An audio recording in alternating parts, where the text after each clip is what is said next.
नमस्कार, मैं हूं रंजीत कुमार और शुरू हो चुका है देश का मूड मीटर। लोकसभा में विपक्ष के नेता राहुल गांधी इन दिनों अमेरिका के दौरे पर हैं।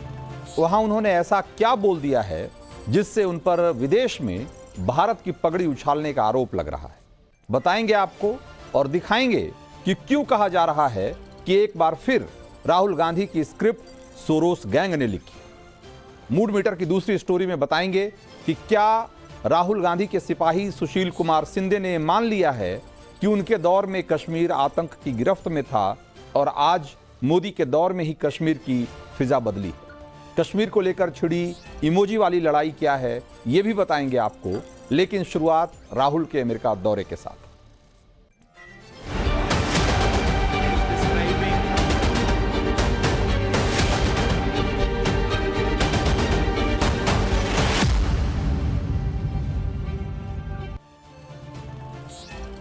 तो जो राहुल गांधी हिंदुस्तान की सियासत में मोहब्बत की दुकान चलाने का दावा करते हैं, विदेश दौरे पर निकलते ही आखिर पता नहीं उन्हें क्या हो जाता है।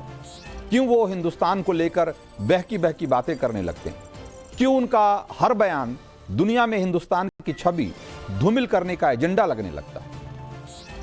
अमेरिका दौरे पर राहुल गांधी ने पिछले 24 घंटे में वहां जो कुछ कहा उससे जानने सुनने के बाद हर हिंदुस्तानी के दिलो दिमाग में एक बार फिर यही सारे सवाल उमड़ घुमड़ रहे हैं। और सवाल इसलिए हैं क्योंकि राहुल की सियासी हैसियत अब संसद में नेता प्रतिपक्ष की है, जो विपक्ष का सबसे बड़ा चेहरा है और सबसे बड़ी आवाज है।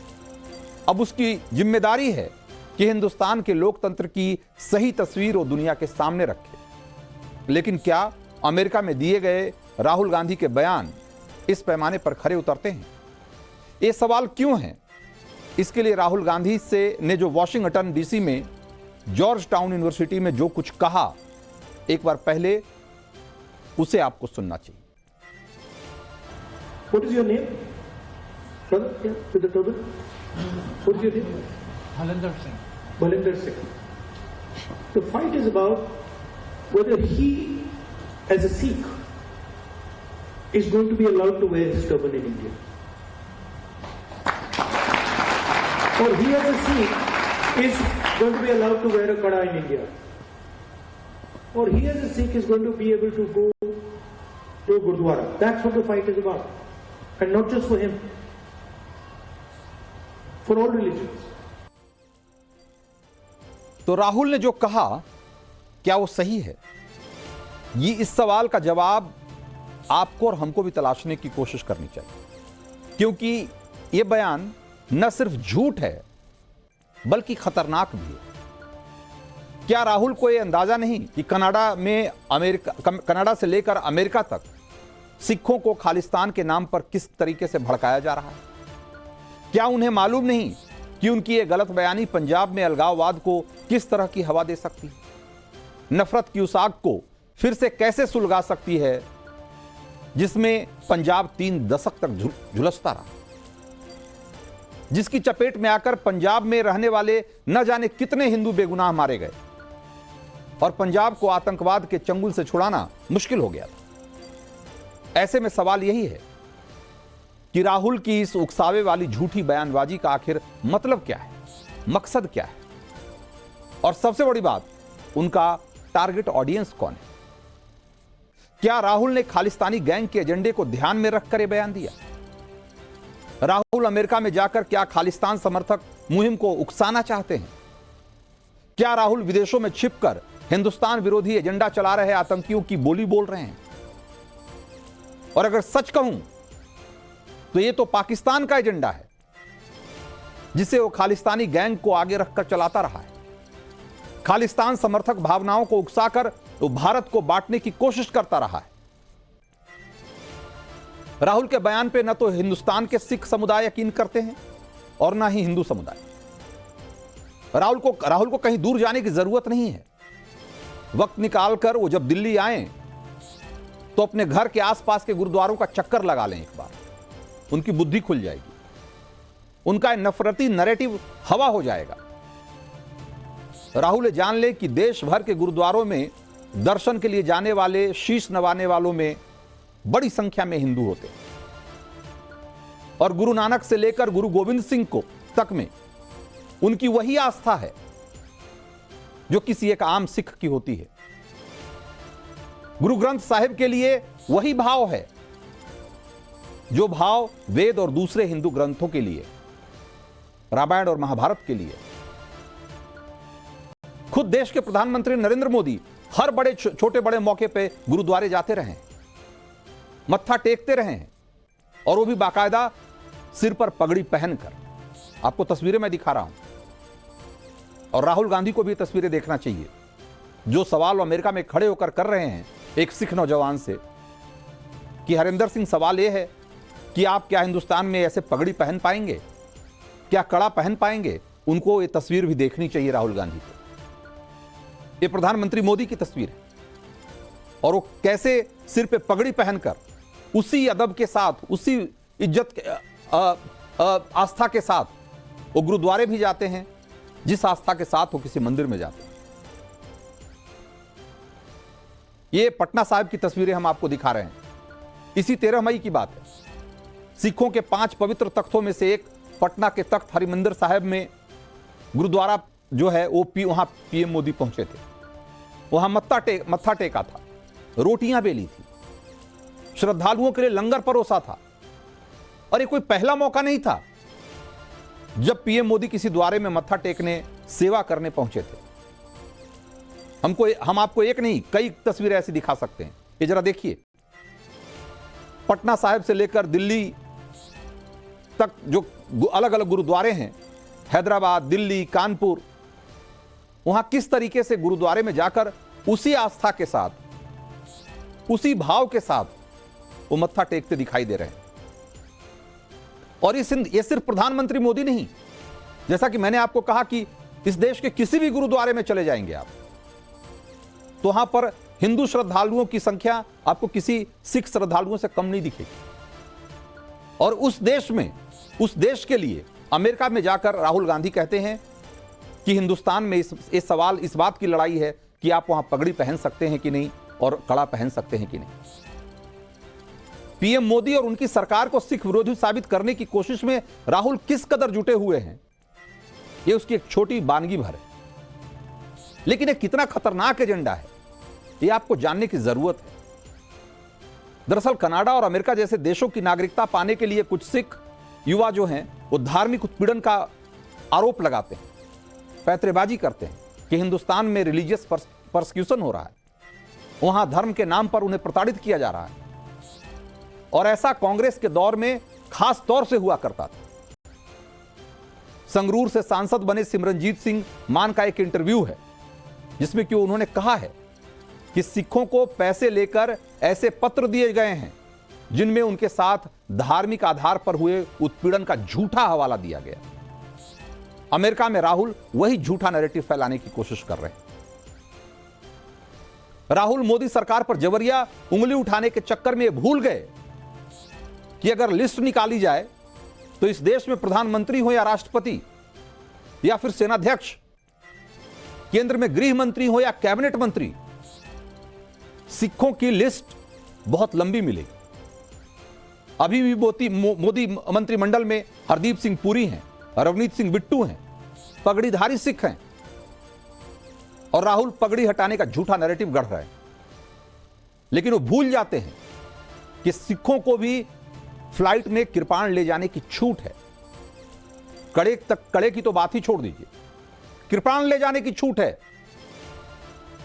पगड़ी में बाइक चलाने की इजाजत है, मोटर अधिनियम के तहत उन पर जुर्माना नहीं लगता इस देश में।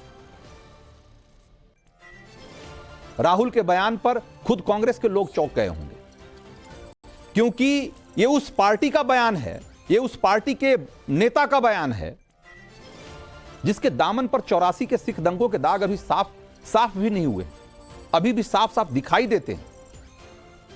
और सच तो यह है कि इस देश में अगर कभी सिखों को अपनी पहचान को लेकर डर लगा है, उसे अपनी पहचान छुपाने की जरूरत पड़ी है, तो कांग्रेस का ही राज था। 84 के दंगों में सिखों को किस किस तरीके से निशाना बनाया गया, या ये आज भी इस देश की स्मृति में जिंदा है। राहुल की इस बयानबाजी का आखिर क्या मतलब है? क्या मोदी विरोध की सियासत में वो हिंदुस्तान की धर्मनिरपेक्ष छवि को सूली पे टांग देंगे?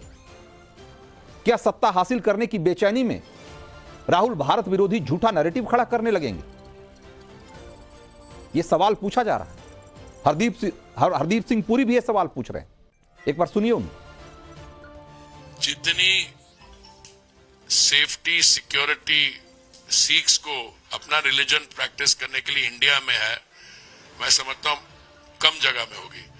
मैं नहीं समझता कि उनको समझ नहीं है, पर वो बाहर जाके गलत और डेंजरस नैरेटिव करते हैं। It's a very very very regrettable thing. तो केंद्रीय मंत्री हरदीप सिंह पुरी ने राहुल के झूठे नैरेटिव पर जिस तरीके से सीधी चोट की है, हिंदुस्तान के हर सिख नागरिक की भी यही मंशा है और उनकी भी यही सोच है। लेकिन राहुल मोहब्बत की सियासत का दावा करते करते कैसे नफरती एजेंडे पर उतर आए हैं, अमेरिका में ही दिया उनका एक और बयान भी आपको सुनना चाहिए।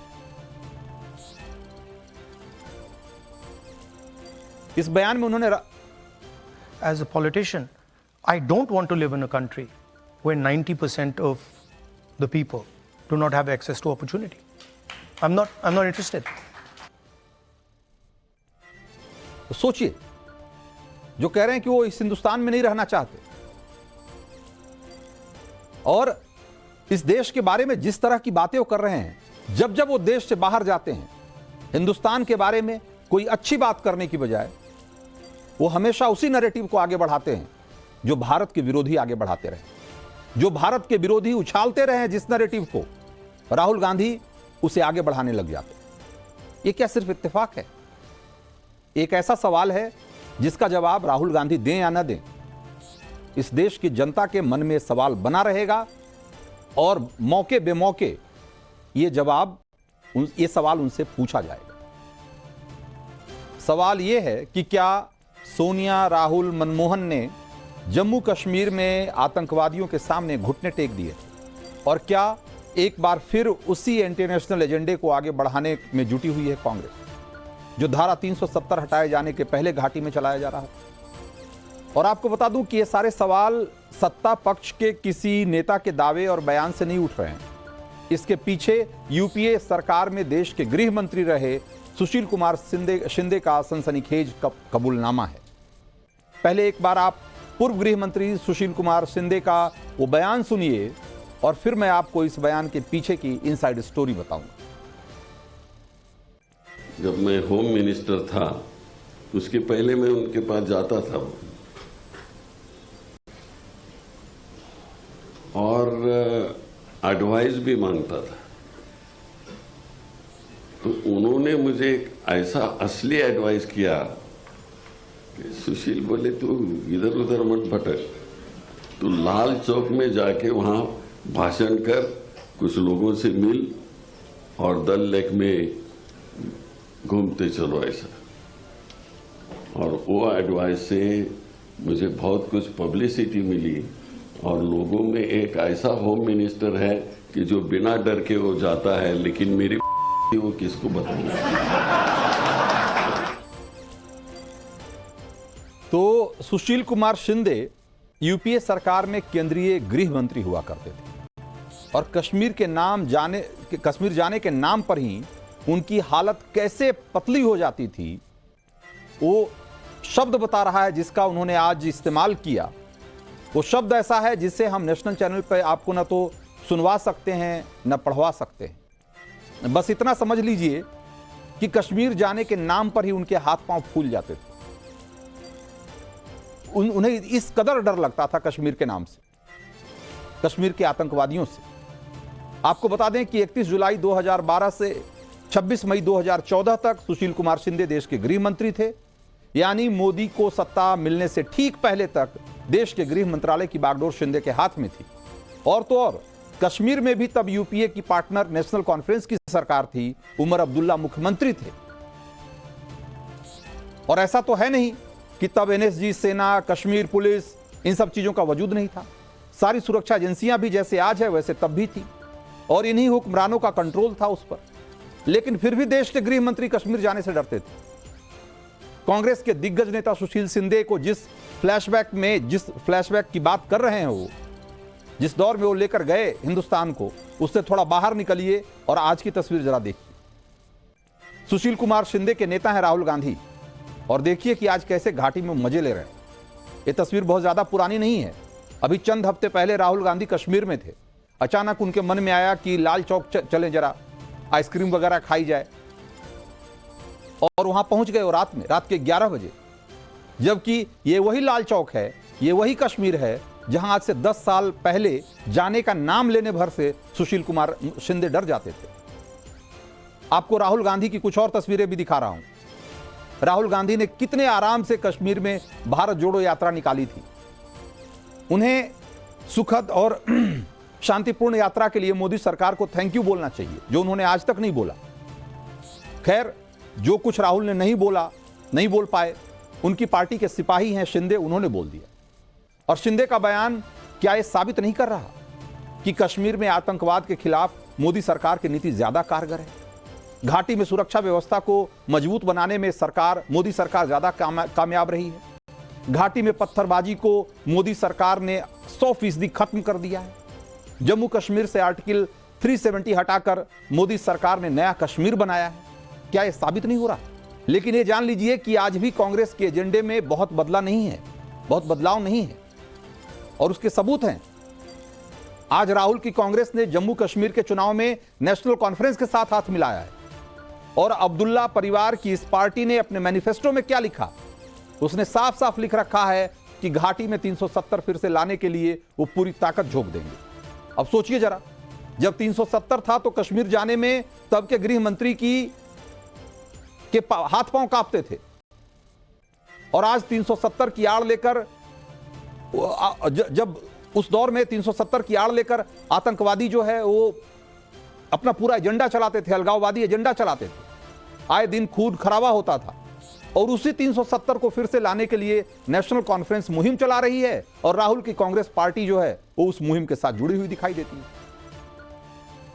नेशनल कॉन्फ्रेंस के मैनिफेस्टो में कश्मीर के प्राचीन शंकराचार्य मंदिर को तख्ते सुलेमान और हरि पर्वत को कोहे मारा कहा गया है, लेकिन मुस्लिम तुष्टीकरण में गले तक डूबी कांग्रेस इसके खिलाफ एक शब्द नहीं बोल पाती। आज शिंदे के इस कबूलनामे से यह भी साफ हो जाता है कि 26/11 जैसा बड़ा हमला हो जाने के बाद भी मनमोहन सरकार ने आतंकियों के खिलाफ मुंहतोड़ जवाब क्यों नहीं दिया?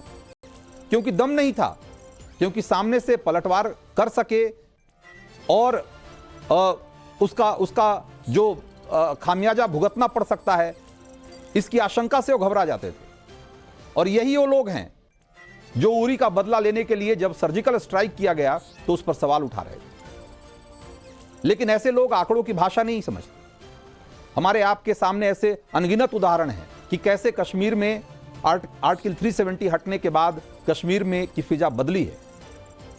कश्मीर में विकास लाकर मोदी सरकार ने कश्मीर को आतंकवाद के चंगुल से निकाला है, लेकिन कांग्रेस के लोग नहीं माने। लेकिन सच यह है कि यूपीए के दौर में रोजाना कर्फ्यू लगते थे, लोगों के बाहर निकलने की मनाही थी। आज घाटी में विकास का सूरज चमक रहा है, पर्यटक पहुंच रहे हैं। पहले तालाबंदी थी, आज अलगाववादियों के ऑर्डर पर वहां ताला खुल चुका है, उनके ऑर्डर पर लगने वाला ताला खुल चुका है। पहले पत्थर चलते थे, आज इंटरनेट चलता है। पहले आंसू गैस के गोले छोड़े जाते थे, आज घाटी का हैप्पीनेस इंडेक्स हाई है। यूपीए में रोजाना दंगा फसाद के बाद मोबाइल सर्विस रोकी जाती थी, आज देखिए नेटवर्क एकदम टनाटन है। और इन सब के बीच जो चल रहा है वो भी आप देख रहे हैं। राहुल गांधी जो कह रहे हैं वो भी आप सुन रहे हैं। कहा जा रहा है कि सियासी सिग्नल के लिए राहुल गांधी अमेरिका के दौरे पर हैं और सोरोस गैंग की लिखी हुई स्क्रिप्ट पढ़ रहे हैं।